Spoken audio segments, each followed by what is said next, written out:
Hey guys, welcome back. So in this video, I'm going to show you how to turn off activity status on Instagram. So let's go straight into it. Now go to your profile. So tap your profile picture in the bottom right corner. Now on your profile, you will see at the top right corner these three horizontal lines. So click on that. Alright, so now we are in settings and activity. So what we are need to do next is go to message and story replies. So scroll down a little bit and you will see under the how others can interact with you, you will see message and story replies.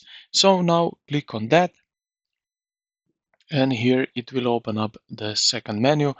So right here you will click on show activity status right over here. And now, as you can see, we have show activity status. You can toggle off, on, or off, just like that.